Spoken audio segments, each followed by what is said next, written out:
नमस्कार दोस्तों, कैसे हैं आप सब लोग। देखिए, आज की इस वीडियो में मैं बात करने वाला हूं कि आप एमएससी में कौन सा सब्जेक्ट लेंगे। राइट, एमएससी में कौन सा आपका सब्जेक्ट होना चाहिए। देखिए, होता क्या है कि आप CUET PG निकाल लेंगे। ठीक है, CUET PG या एमएससी में आप एडमिशन ले रहे होंगे और आपका सब्जेक्ट रहा होगा BZC। ठीक है, तो केमिस्ट्री तो मान लीजिए कि छूट गया होगा, और केमिस्ट्री नहीं, जूलॉजी बॉटनी में से ही सेलेक्ट करना है। ठीक है, जूलॉजी और बॉटनी। देखिए, अब होता क्या है ना कि यहाँ पे थोड़ी सी डिफ़िकल्टी आती है। देखिए, एक तो बच्चे जाएंगे CUET PG से और एक बच्चे जाते हैं IIT जैम से। ठीक है, IIT जैम से भी एडमिशन होता है एमएससी में, और जो है कुछ होता है आपका DBT से। ठीक है, डिपार्टमेंट ऑफ बायोटेक्नोलॉजी। तो है क्या कि आपका जो CUET PG है, पहले तो मान लीजिए सारी यूनिवर्सिटीज़ अपना अलग अलग एंट्रेंस एग्ज़ाम करवाते थे। BHU अलग करवाता था, फिर JNU अलग करवाता था। अब तो ये सब मर्ज हो गया है, CUET PG NTA कंडक्ट करा रहा है। तो मैंने सोचा कि एक वीडियो बना दूं, क्योंकि डाउट आता है कि हम क्या लें। देखिए, जब आप IIT जैम के थ्रू जाएंगे या DBT के थ्रू जाएंगे, तो जब आप इन दोनों के थ्रू जाएंगे तो आप अप्लाइड कोर्सेज़ में जाएंगे। राइट, अप्लाइड कोर्सेज़ क्या है, जैसे आपका एक होता है प्योर में आपका जूलॉजी और बॉटनी आ जाएगा। अप्लाइड में आपका क्या आ जाएगा, बायो इन्फॉर्मेटिक्स। ठीक है, नया जिसमें न्यू टूल्स एंड टेक्नोलॉजी का इस्तेमाल करके हम लोग बायोलॉजी को और इन्हेंस कर रहे हैं। ठीक है, बायो इन्फॉर्मेटिक्स आ जाएगी। फिर उसके बाद आपकी आ जाएगी बायोकेमिस्ट्री। देखिए, बायोकेमिस्ट्री कंट्रोवर्सी है कि भाई इसको प्योर में रखा जाए या फिर अप्लाइड में। वैसे अप्लाइड में ही रखा जाता है। फिर उसके बाद आपका सबसे फेमस, इससे तो एग्ज़ाम भी हो रहा है, मैं लेक्चर्स भी ले रहा हूँ, बायोटेक्नोलॉजी का एग्ज़ाम। ठीक है, ये जैम के थ्रू जाते हैं बच्चे। वैसे DBT के भी थ्रू जाते हैं, DBT भी ले रहा है। DBT तो बाकायदे JRF भी लेता है इसका। ठीक है, JRF पे फिर कभी डिस्कशन होगा। तो बायो इन्फॉर्मेटिक्स हो गया, बायोकेमिस्ट्री हो गया, बायोटेक्नोलॉजी हो गया। ठीक है, एक होता है बायोफिजिक्स। ठीक है दोस्तों, एक होता है बायोफिजिक्स। बायोफिजिक्स भी अप्लाइड हो गया। तो अब आप देखिए, न्यू एजुकेशन पॉलिसी, इस सब चीज़ों को छोड़िए। अब आप खुद सोचिए एक बार कि आप अगर प्योर सब्जेक्ट से हैं और आप अगर स्विच करते हैं अप्लाइड में। देखिए, अप्लाइड का ज़माना तो है, बात मानिए। अगर आप अप्लाइड में जाएंगे तो आपको जॉब मिल जाएगी। लेकिन अगर आप रिसर्च में इंटरेस्टेड हैं, अब आपको फोटोसिंथेसिस पे ही रिसर्च करनी है। अब आपको मैं एकदम प्रैक्टिकल एग्जांपल लेके समझाता हूँ। फोटोसिंथेसिस पे रिसर्च करनी है। ठीक है, तो ये तो आपका प्योर में आया ना, आप प्योर में गए। अब आप अगर अप्लाइड से जाना चाह रहे हो आगे, ठीक है, तो अब आप इस्तेमाल करोगे आर्टिफिशियल फोटोसिंथेसिस। ठीक है, आर्टिफिशियल फोटोसिंथेसिस मतलब टूल्स एंड टेक्निक्स का इस्तेमाल करके हम लोग आर्टिफिशियली कैसे फोटोसिंथेसिस करा सकते हैं। राइट, इस पर मैं कभी लेक्चर लूँगा कि कैसे होता है। अब आप बात को समझिएगा, है क्या कि अगर आप पूरी तरीके से इंटरेस्टेड हैं तब तो आप प्योर में जाइए। तब आप अपना रिसर्च किससे करिए, जूलॉजी से या बॉटनी से। जूलॉजी और बॉटनी तो एवरग्रीन फील्ड है। ठीक है, इससे आपको जॉब मिल ही जाएगी। PGT का फॉर्म आता रहता है, आप इसके दम पे भर सकते हैं। फिर आप CSIR नेट के लिए एलिजिबल हैं। इन लोगों में क्या होता है, IIT जैम और DBT में क्या होता है, एक सेकंड में पेन की थोड़ी सी कलर चेंज कर लूँ। DBT और IIT जैम के थ्रू जो लोग MSc करते हैं, ये लोग IITs में जाते हैं या फिर NITs में जाते हैं। इनके पास कंपनी भी आती है। ठीक है, कंपनी आती है, कैंपस सिलेक्शन कंपनी ले जाती है। तो है क्या कि ठीक है, कंपनी आती है, ठीक है, लेकिन बच्चे जानते हैं किस में इंटरेस्टेड रहते हैं। टू बी वेरी प्रैक्टिकल, देखिएगा, मैं एकदम सच्चाई वाली बात कर रहा हूँ। कॉन्टैक्ट में है बहुत लोग, वो लोग कहते हैं यार कंपनी में जॉब करने का मन नहीं करता, मुझे 9 to 9 या फलाना से फलाना टाइम काम नहीं करना है। मुझे ऐसा है कि मुझे CSIR निकालना है, मुझे गेट निकालना है, और गेट के थ्रू जो स्कॉलरशिप आएगी मुझे उसको अवेल करना है, फिर फ्यूचर में मुझे प्रोफेसर बनना है। ठीक है, ये लोगों का, या फिर रिसर्चर बनना है। तो ये इन लोगों की चॉइस होती है।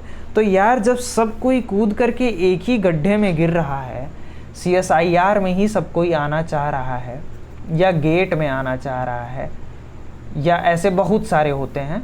ठीक है। अगर उसमें आना चाह रहा है तो आप फिर जो है क्यों जो है ऐसा भेदभाव कर रहे हो कि यार मैं अप्लाइड में कर लूँ तो बहुत ये रहेगा। वो अप्लाइड का आप जब आप BZC पढ़ रहे होते हो तो थोड़ा थोड़ा सेक्शन पढ़ रहे होते हो, मोल बायो या फिर वो, कभी उसकी एक बार किताब उठा करके देख लेना। मोल बायो पढ़ रहे होते हो आप, ठीक है, या फिर आप बायो केम भी पढ़ रहे होते हो, तो थोड़ा थोड़ा बहुत पढ़ रहे होते हो, आपको इंट्रो दिया जाता है बस उसके दौरान, या फिर डीपली भी दिया जाता है तो उतना उससे सवाल नहीं आता है, ठीक है।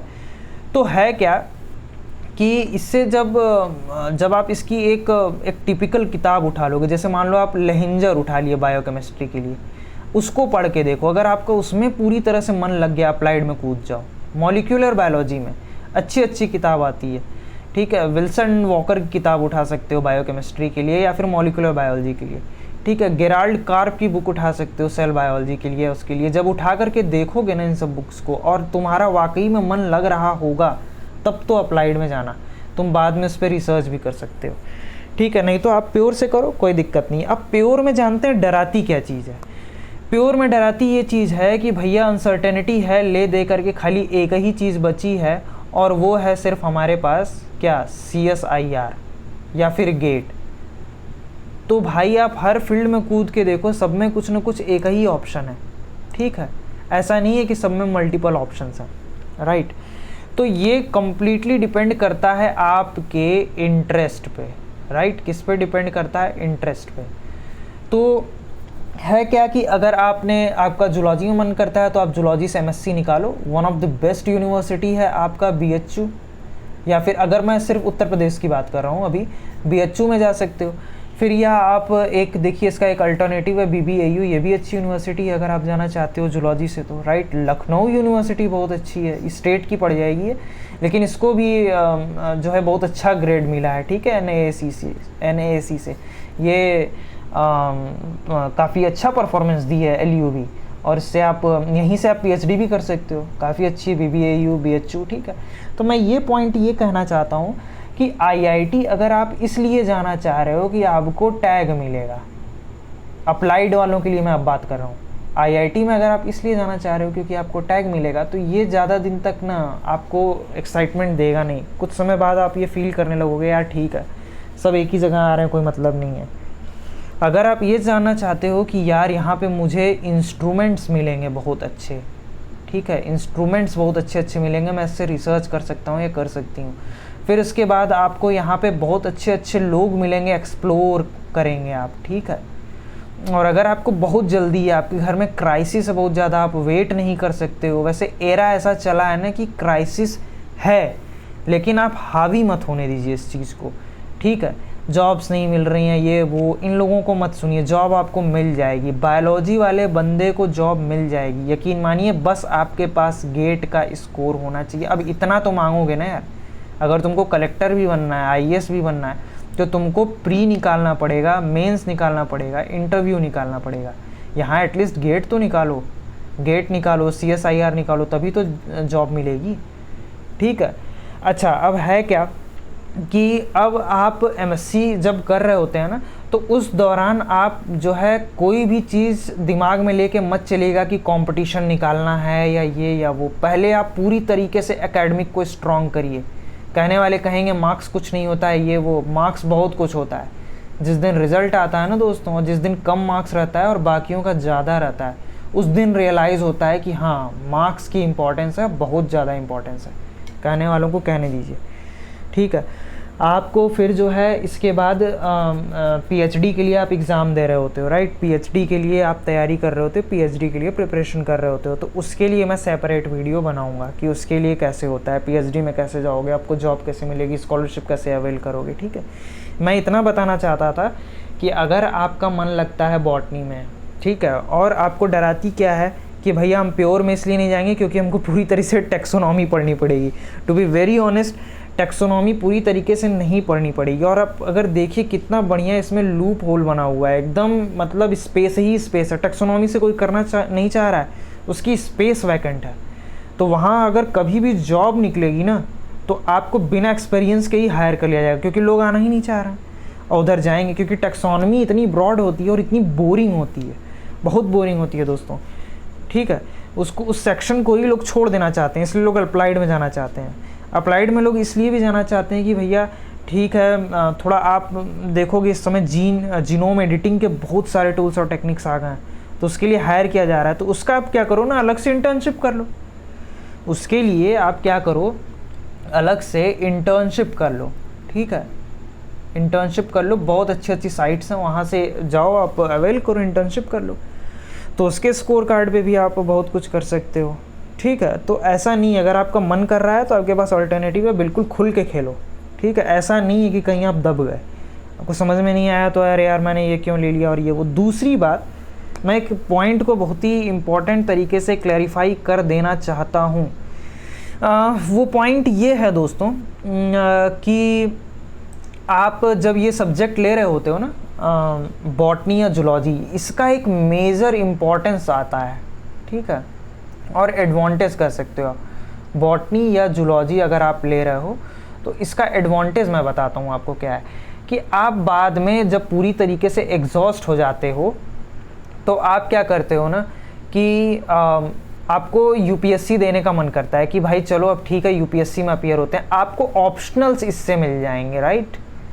ऐसा नहीं है कि अप्लाइड वाले इससे नहीं कर सकते। अब अप्लाइड वाले बहुत सारी चीज़ें बॉटनी और जूलॉजी की कोर भूल चुके होंगे, ठीक है, यहाँ पे आपको एडवांटेज हो जाता है।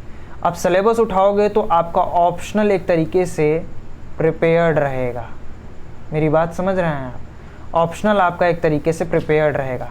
और जल्दी कोचिंग्स मिलती नहीं है दोस्तों इसकी, तो इसको अगर आप स्ट्रॉन्ग कर लिए हो, ठीक है, तो अगर आप इसको स्ट्रॉन्ग कर लिए हो तो बहुत बड़ी उपलब्धि है ये, क्योंकि अब आपको जीएस के ही पूरे सब्जेक्ट पढ़ने होंगे, ये तो आपका प्रिपेयर्ड है। मेडिकल साइंस वाले एमबीबीएस वाले अपना लेकर के चलते हैं, सिविल वाले अपना लेकर के चलते हैं, तो आपके पास एटलीस्ट बॉटनी जूलॉजी तो है।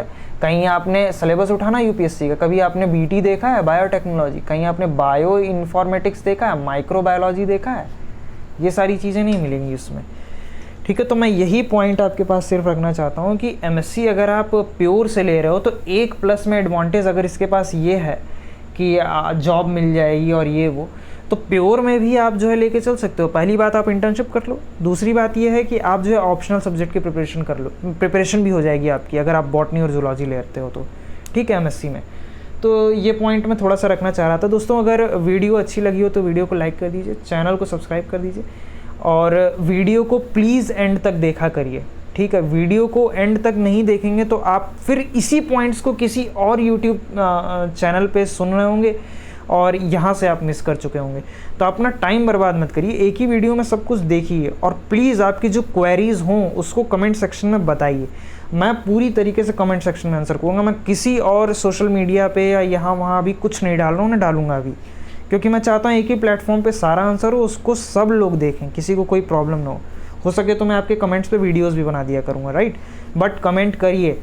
आप टीचर से अपनी बात नहीं कह पाते हो, अपने प्रोफेसर से बात नहीं कह पाते हो, तो प्लीज़ यहाँ पे मुझसे कहो। As a senior, as a guide मैं आपको कुछ चीज़ें बता सकता हूँ, ठीक है। तो वीडियो के एंड तक बने रहने के लिए आप सभी लोगों का बहुत बहुत धन्यवाद।